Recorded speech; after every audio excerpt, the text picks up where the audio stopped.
जगरांव में जो police team पर फायरिंग हुई उस मामले पर पुलिस के हाथ कुछ पुख्ता सबूत लगे हैं और पंजाब पुलिस की तरफ से इसी मामले में 4 गैंगस्टर्स की तस्वीरें जारी की गई हैं जो दुर्दांत हैं, अलग अलग मामलों में वांछित हैं और लगातार इनकी तलाश की जा रही है। और जो 4 तस्वीरें जारी की गई हैं खतरनाक गैंगस्टर की, इनमें सबसे खतरनाक बताया जा रहा है जयपाल को। इसके अलावा बलजिंदर सिंह और बब्बी, जसप्रीत सिंह और दर्शन सिंह शामिल है और इन चारों की तलाश की जा रही है अलग अलग मामलों में लगातार लंबे अरसे से। और इस वारदात में भी, इस घटना में भी इनकी संलिप्तता सामने आई है, पंजाब पुलिस का यह दावा है और इसी को लेकर इन चारों की तस्वीरें जारी की गई हैं। आपको बता दें कि यह भी जानकारी सामने आ रही है पुलिस के मुताबिक भी, अलग अलग सोर्सेस के मुताबिक भी, कि गैंगस्टर जयपाल पर अब तक कत्ल और फिरौती के करीब 47 मामले अलग अलग थानों में दर्ज हैं और जयपाल सिंह एक खतरनाक गैंगस्टर हैं। तो बड़ी खबर है ये, पुलिस लगातार इस वारदात की तफ्तीश में जुटी हुई है और इस कड़ी में इन 4 गैंगस्टर की तस्वीरों को जारी कर इनकी तलाश और तेज कर दी गई है और इनकी संलिप्तता की बात सामने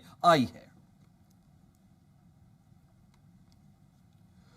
तो इधर जगरांव फायरिंग में शहीद हुए 2 एसआई को लेकर आपको बता दें कि दोनों ही शहीदों का राजकीय सम्मान के साथ अंतिम संस्कार किया गया है।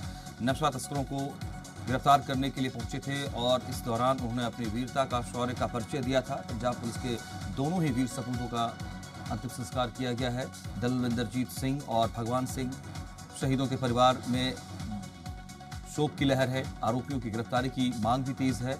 वहीं शहीदों को अंतिम विदाई देने के लिए वहां बड़ी संख्या में लोग पहुंचे।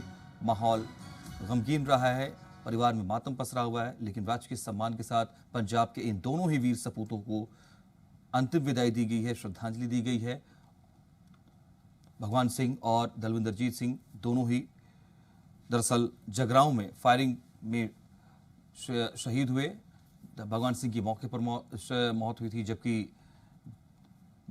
आपको बता दें कि दलविंदरजीत सिंह को अस्पताल लिए जाया जा रहा था कि वो घायल हुए थे पहले घटना में, लेकिन उसके बाद इस कड़ी में उनकी भी जान चली गई।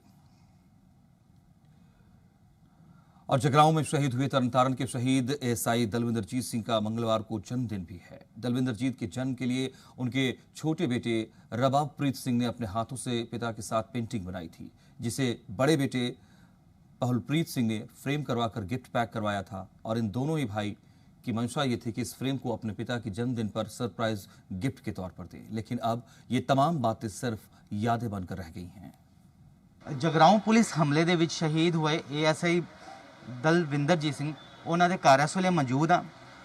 ਪਿੰਡ ਦੇ ਲੋਕ ਇਸ ਵੇਲੇ ਉਹਨਾਂ ਦੇ ਨਾਲ ਨੇ, ਉਹਨਾਂ ਦੇ ਪਰਿਵਾਰ ਦੇ ਨਾਲ ਦੁੱਖ ਸਾਂਝਾ ਕਰਨ ਵਾਸਤੇ। ਉਹਦੇ ਨਾਲ ਕਈ ਰਿਸ਼ਤੇਦਾਰ ਵੀ ਇੱਥੇ ਪਹੁੰਚੇ ਨੇ।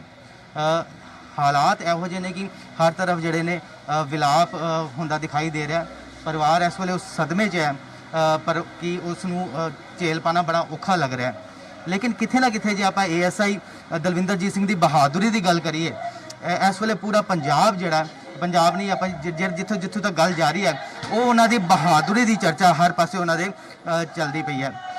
ਇਸ ਵੇਲੇ ਪਰਿਵਾਰ ਜਿਹੜਾ ਨੇ, ਉਹਨਾਂ ਦੀ ਪਤਨੀ, ਉਹਨਾਂ ਦੀ ਮਾਂ ਜਾਂ ਉਹਨਾਂ ਦੇ ਹੋਰ ਜਿਹੜੇ ਰਿਸ਼ਤੇਦਾਰ ਨੇ, ਉਹਨਾਂ ਦਾ ਰੋ ਰੋ ਕੇ ਬੁਰਾ ਹਾਲ ਹੈ। ਤੁਸੀਂ ਜਦੋਂ ਪਰਸੋਂ ਇੱਥੇ ਸੀ ਪਾਪਾ, ਉਹਨਾਂ ਦਾ ਜਨਮ ਦਿਨ ਵੀ ਸੀ।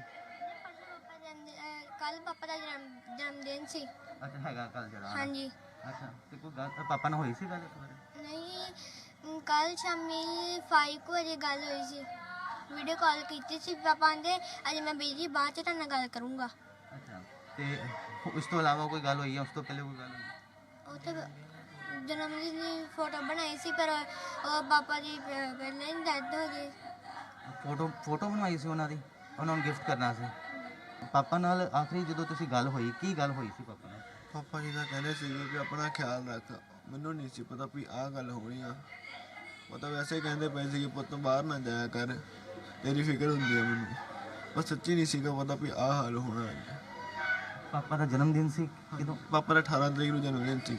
ਛੋਟੇ ਨੇ ਉਹਨਾਂ ਨੇ ਆਪਣੇ ਹੱਥਾਂ ਨਾਲ ਫੋਟੋ ਬਣਾਈ ਪਹਿਲਾਂ, ਤੇ ਉਹਨੂੰ ਫਰੇਮ ਕਰਾ ਕੇ ਲਿਆ ਕਿ ਪਾਪਾ ਨੂੰ ਸਰਪ੍ਰਾਈਜ਼ ਦੇਣਾ।